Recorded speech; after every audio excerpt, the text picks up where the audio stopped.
7 இயர்ஸாக I have been preparing to live. Books படித்தாச்சு, podcast கேட்டாச்சு, ஜேர்னல் முழுக்க strategies, frameworks, morning routines எல்லாம் எழுதியாச்சு.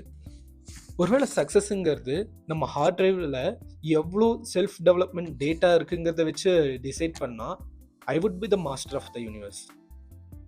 ஆனால் டேட்டா என்றைக்குமே வாழ்க்கையை மாற்றாது, எக்ஸிக்யூஷன் தான் மாற்றும். அண்ட் என்னோட சொந்த வாழ்க்கையோட மேத் எடுத்து பார்த்தப்போ the math was not adding up. A few months back நான் வழக்கமாக பண்ணுற ஒரு தப்பை மறுபடியும் பண்ணிட்டு இருந்தேன். இட் வாஸ் லேட், செம்ம டயர்டு. அந்த அன்னைக்கு நான் பண்ணணுன்ட்டு ப்ராமிஸ் பண்ணியிருந்த ஒர்க்கை இன்னும் முடிக்காமல் இருந்தேன். Open a new tab, discipline பற்றி ஏதாவது வீடியோ ஒரு கண்டென்ட் சர்ச் பண்ணேன். அந்த வீடியோவை பார்த்தேன். உடனே ஒரு ஃபெமிலியரான டோபமின் ரஷ்.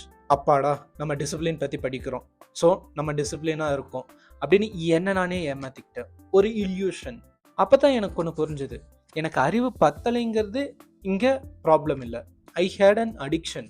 ஏதாவது பெருசாக பண்ணுவோம் அப்படிங்கிற அந்த பொட்டன்ஷியல் கொடுக்குற ஃபீலிங்ஸுக்கு நான் அடிக்டடாக இருந்தேன். ஆனால் அதுக்கான உழைப்பு, அந்த ஃப்ரிக்ஷனை நான் அவாய்ட் பண்ணிட்டு இருந்தேன். நான் கற்றுக்கிட்ட எதையும் நினச்சி நான் வருத்தப்படல, ஆனால் ஒரு கசப்பான உண்மையை நான் ஒத்துக்கிட்டே ஆகணும். த ட்ரூத் இஸ், என்னோட மீடியாக்ரிட்டி மறைக்கிறது, என்னோட சாதாரண தனத்தை மறைக்கிறதுக்காக தான் நான் செல்ஃப் டெவலப்மெண்ட் அப்படிங்கிற போர்வையை யூஸ் பண்ணிட்டு இருந்திருக்கேன். எப்பெல்லாம் எனக்கு மோட்டிவேஷன் கம்மியாகுதோ அப்போ நான் ஒரு புது புக்கை வாங்குவேன். எப்பெல்லாம் என்னால் ஒரு ரொட்டீனை ஃபாலோ பண்ண முடியலையோ உடனே வேற ஏதாவது பெட்டரான சிஸ்டம் இருக்கான்னு நான் பார்ப்பேன். நான் ரெடி ஆகிட்டு இருக்கேன்னு எனக்கு நானே போய் சொல்லிட்டேன். In reality I was just procrastinating at a highly sophisticated level. என்னோட அறிவு காம்பவுண்ட் ஆகிட்டே தான் இருந்துச்சு, பட் என்னோட எக்ஸிக்யூஷன் ஃப்ளாட்டாக இருந்துச்சு. நான் வாழவே ஆரம்பிக்காத ஒரு வாழ்க்கைக்கு நான் ஒரு பெரிய எக்ஸ்பர்ட் ஆகிட்டு இருந்தேன்.